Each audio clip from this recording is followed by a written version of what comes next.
नमस्कार दोस्तों, आसान शिक्षा में आप सभी का स्वागत है।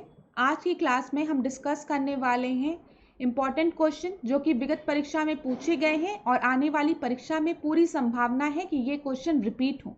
तो चलिए 31st क्वेश्चन से हम लोग स्टार्ट करते हैं। 31st क्वेश्चन है, राजनीति विज्ञान को स्वतंत्र विज्ञान का रूप निम्न में से किस विचारक ने दिया है? तो अरस्तू ने। और इसके पहले मैंने आपको एक प्रश्न बताया था जिसमें कि बोला गया था कि प्रथम राजनीति वैज्ञानिक के नाम से कौन जाने जाते हैं, तो वो भी अरस्तू हैं। तो इन दोनों प्रश्नों का आंसर अरस्तू है, तो आप याद रखिएगा। एरिस्टोटल राजनीति विज्ञान को स्वतंत्र विज्ञान का रूप मानते हैं। ठीक है, अब नेक्स्ट प्रश्न पे हम चलते हैं। 32nd प्रश्न को देखिए, यहाँ पे क्या है, निम्न में से किस विचारक ने राजनीति विज्ञान को श्रेष्ठतम विज्ञान की संज्ञा दी है? तो ये भी किसने दी है? एरिस्टोटल ने। प्रश्न किसी भी तरीके से पूछा जाए, पूछे कि राजनीति विज्ञान को स्वतंत्र विज्ञान किसने कहा है? एरिस्टोटल ने कहा है। राजनीति विज्ञान को श्रेष्ठतम विज्ञान की संज्ञा किसने दी है? वो भी एरिस्टोटल ने, अरस्तू ने ही दी है। 33rd क्वेश्चन देखते हैं। यहाँ पे बोला गया है, राजनीति शास्त्र का पिता किसे कहा जाता है? वो भी एरिस्टोटल को ही कहा जाता है। ठीक है, तो एरिस्टोटल से रिलेटेड इतने फैक्ट्स आप एग्जाम के लिए तैयार रखिएगा। चलिए अगले प्रश्न को हम देखते हैं। अगला प्रश्न आपका क्या है? 34th प्रश्न जो है वो है, किसने कहा है निश्चित भूभाग राज्य का आवश्यक तत्व नहीं है? यहाँ पे देखिएगा, निश्चित भूभाग को राज्य का आवश्यक तत्व किसने नहीं माना है? तो इसका उत्तर है सीले। ठीक है, और इसी तरीके का विचार लियोन डेग्विट ने भी दिया था। उन्होंने भी भूभाग को राज्य का आवश्यक तत्व नहीं माना था। तो कभी ऑप्शन में ऐसा हो कि सीले की जगह लियोन डेग्विट दे तो आप उस पर भी टिक लगा सकते हैं। ठीक है, चलिए अगले प्रश्न को देखिए। अच्छा, एक चीज और यहाँ पे नोट कर लीजिए, वर्तमान समय में राज्य के निम्नलिखित अनिवार्य तत्व कौन कौन से हैं? जनसंख्या है, निश्चित प्रदेश है, सरकार है और संप्रभुता है। कई बार पेपर में इस तरीके से भी प्रश्न पूछा गया है कि राज्य के अनिवार्य तत्व में कौन सा नहीं है, उसमें कुछ और ऑप्शन दे देगा इन चार की जगह। तो आपको अगर ये चार ऑप्शन पता है, जनसंख्या, निश्चित प्रदेश, सरकार और संप्रभुता, तो आप आसानी से अपने आंसर को मार्क कर सकते हैं। 35th क्वेश्चन देखिए, निम्नलिखित में से कौन सा विज्ञान निम्नलिखित में से कौन सा विद्वान निश्चित भूभाग को राज्य का अनिवार्य तत्व नहीं मानता है? फिर वही सेम प्रश्न आपका रिपीट हो रहा है टीजीटी 2011 में। तो हमने आपको क्या बताया था? इसका उत्तर सीले। ठीक है, अब आगे के प्रश्न को देखिए। 36 प्रश्न, यह कथन किसका है कि बिना भूभाग के भी राज्य का अस्तित्व रह सकता है? तो ये भी, इसका भी उत्तर क्या होगा? सीले। तो देखिए क्लास, पीजीटी टीजीटी में सेम तरीके का प्रश्न पूछा जा रहा है, लेकिन पूछने का थोड़ा सा तरीका अलग है। कहीं कहीं लिख दिया है कि किसने राज्य के अनिवार्य तत्व में भूभाग्य को नहीं लिया है, तो वो सीले है। या फिर बिना भूभाग के भी राज्य का अस्तित्व रह सकता है, ये स्टेटमेंट भी सीले द्वारा दिया गया। तो किसी भी तरीके से आपसे पूछा जाए, आप आंसर सीले मार्क करिएगा। 37th क्वेश्चन देखिए, वो भी सेम ही क्वेश्चन है। मेरा मेन पर्पस ये है कि मैं आपको ये भी दिखाती चलूं कि एक तरीके का क्वेश्चन कितनी बार रिपीट हो रहा है, और जो क्वेश्चन बार बार रिपीट हो रहा है उस क्वेश्चन को आप लोग रट डालिए, एकदम से याद कर लीजिए, ताकि अगर आपके आने वाली परीक्षा में इस तरीके के प्रश्न पूछे जाएं तो आप कभी गलत ना करें। अब देखिए 37th क्वेश्चन, निम्नलिखित विचारकों में से कौन भूभाग्य को राज्य का अनिवार्य तत्व नहीं मानता? सीले इसका उत्तर है। अब तो आपको रट भी गया होगा मुझे लगता है। ठीक है, हम लोग 40वें प्रश्न को देखते हैं, उसके पहले हम लोग 39th प्रश्न को देखते हैं। देखिए यहाँ पे क्या लिखा है, निम्नलिखित में से किसने भूमि को राज्य का आवश्यक तत्व नहीं माना? जहां पे भी बैठे हो, पहला हमने बताया सीले, दूसरा हमने आपको बताया था कि आप जॉन डिग्विट का भी नाम याद रखेंगे, बताया था मैंने आपको, लियोन डिग्विट का नाम आप याद रखेंगे। यहाँ पे देखिए, यहाँ पे मैंने आपको बताया था कि आप लोग लियोन डिग्विट का भी नाम याद रखेंगे, और एक नाम और याद रखिए, विलोबी। ठीक है, विलोबी ने भूमि को राज्य का आवश्यक तत्व नहीं माना। यहाँ पे अगर आप देखिए, चारों ऑप्शन में सीले नहीं दिया है। ठीक है, यहाँ पे विलोबी होगा आंसर। विलोबी ने भूमि को राज्य का आवश्यक तत्व नहीं माना है। ठीक है, चलिए इतना हो गया। 40वें प्रश्न को देखिए। अब व्यक्ति का समस्त महत्व और उसकी संपूर्ण आध्यात्मिक यथार्थता जो कुछ उसे उपलब्ध है इसलिए है कि वह राज्य का सदस्य है। तो कहीं ना कहीं एक इंडिविजुअल का इंपॉर्टेंस जो भी है वो इसलिए है क्योंकि वो स्टेट का मेंबर है, स्टेट का सदस्य है। ये स्टेटमेंट किसके द्वारा दी गई है? ये स्टेटमेंट हीगल के द्वारा दी गई है। 41 क्वेश्चन देखिए, किसने कहा है राज्य पृथ्वी पर ईश्वर की गति है? हीगल ने कहा है। ये हीगल से रिलेटेड कुछ स्टेटमेंट्स हैं, ध्यान से पढ़िएगा। 42 क्वेश्चन देखिए, राज पृथ्वी पर ईश्वर का पदक्षेप है, ये किसने कहा है? ये भी हीगल ने कहा है। एक ही तरीके के प्रश्न थोड़ा थोड़ा घुमा दिया जा रहा है, लेकिन प्रश्न का टाइप सेम है अगर आप देख रहे होंगे। चलिए अब हम लोग 43 क्वेश्चन को देखते हैं। 43 क्वेश्चन भी सेम है क्लास, जो कि यूपी जीडीसी में पूछा है प्रवक्ता परीक्षा में। राज्य पृथ्वी पर ईश्वर का पदक्रम है या किसके द्वारा स्टेटमेंट दिया गया है? हीगल के द्वारा। 44 क्वेश्चन भी सेम है, राज्य पृथ्वी पर ईश्वर का अवतरण है, ये किसके द्वारा बोला गया है? हीगल के द्वारा बोला गया है। अब देखिए यहाँ पे 45 क्वेश्चन को ध्यान से, निम्न में से किस विद्वान ने समाज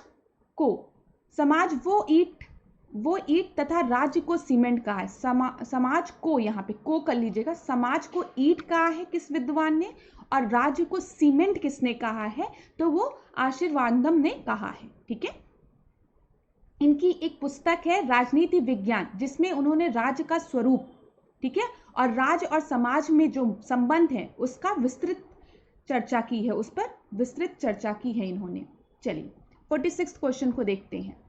यहाँ पे याद रखिएगा इस क्वेश्चन को, समाज को ईंट और राज्य को सीमेंट आशीर्वादम ने कहा है। 46 क्वेश्चन देखिए, इसमें क्या है? राजनीति शास्त्र का प्रारंभ और अंत राज्य के साथ होता है, ये स्टेटमेंट किसके द्वारा दी गई है? ये प्रश्न पूछा है कि जो राजनीति शास्त्र है उसका आरंभ और अंत राज्य के साथ होता है, ये स्टेटमेंट गार्नर द्वारा दिया गया है। याद रखिएगा class, it's very important question, कई बार इस प्रश्न को पूछा गया है। 47 क्वेश्चन हम देखते हैं, मानवीय संबंधों के उस किसी भी स्थायी रूप को राजनीतिक व्यवस्था कहेंगे जिसमें महत्वपूर्ण अंगों में शक्ति, शासन अथवा सत्ता अंतर्ग्रस्त हो। यह परिभाषा किसके द्वारा दी गई है? ये आपका प्रश्न है, इसमें आपका उत्तर है रॉबर्ट डहल। तो यहाँ पे मैं ऐसे लिख भी देती हूँ आप लोगों के लिए, रॉबर्ट डहल ने ये स्टेटमेंट दिया है। क्या दिया है कि राजनीतिक व्यवस्था में इसकी महत्वपूर्ण अंग में शक्ति है, शासन है, सत्ता अंतर्गत है। ठीक है, अब देखिए औचित्यपूर्ण शक्ति क्या है? औचित्यपूर्ण शक्ति क्या है? इसका उत्तर दीजिए, 4 ऑप्शन आपके सामने हैं। तो औचित्यपूर्ण शक्ति सत्ता है, ये समझ में आ रहा है? सत्ता को औचित्यपूर्ण शक्ति कहा गया है। सत्ता के निर्णय का लोग स्वभावता पालन करते हैं क्योंकि इसका आधार वैधता है। ठीक है, चलिए मैकियावेली के अनुसार व्यक्ति की प्रकृति किस तरीके की होनी चाहिए? मैकियावेली ने कहा है प्राकृतिक रूप से किस तरीके की है? प्राकृतिक रूप से व्यक्ति किस तरीके का है? मैकियावेली कहता है, मैकियावेली कहता है प्राकृतिक रूप से व्यक्ति जो है वो स्वार्थी है, दुष्चरित है और अवसरवादी है। ठीक है, ये चीज आप लोगों को आती भी होगी। चलिए नेक्स्ट प्रश्न में चलते हैं। यहाँ पे देखिए 50वां प्रश्न क्या है? निम्नलिखित में से कौन से एक अरस्तु के विचार ने मैकियावेली को प्रभावित किया था?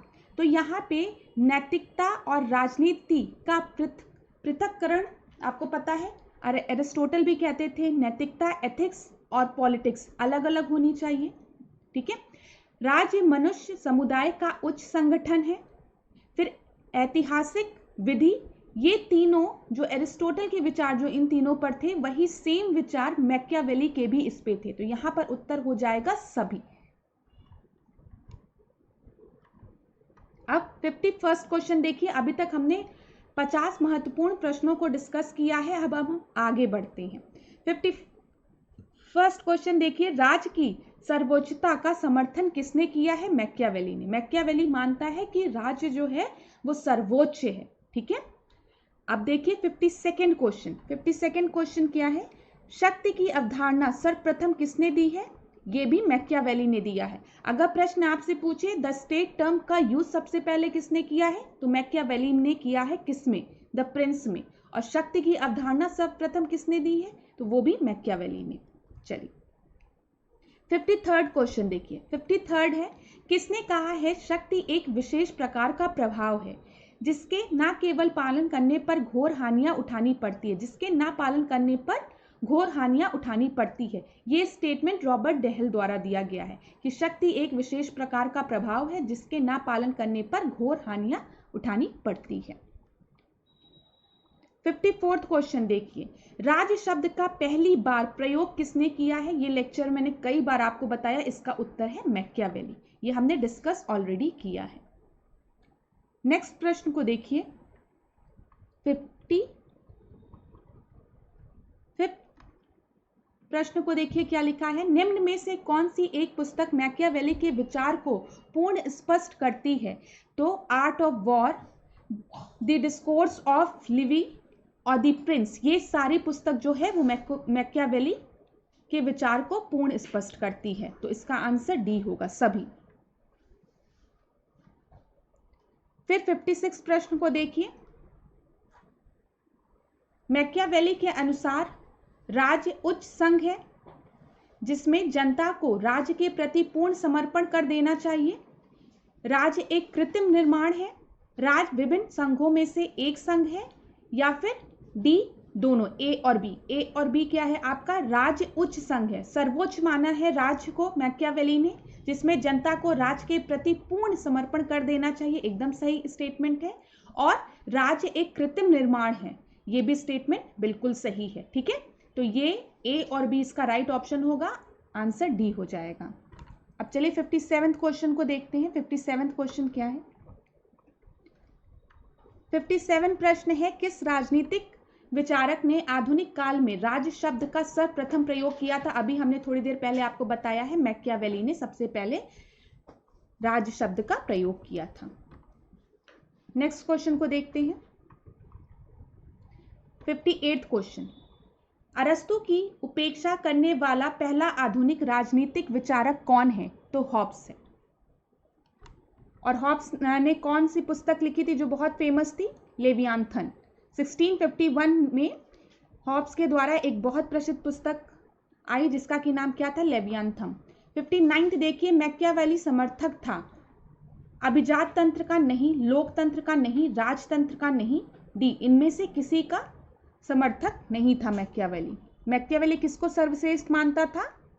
मैकियावेली सर्वश्रेष्ठ मानता था राजा को। ठीक है,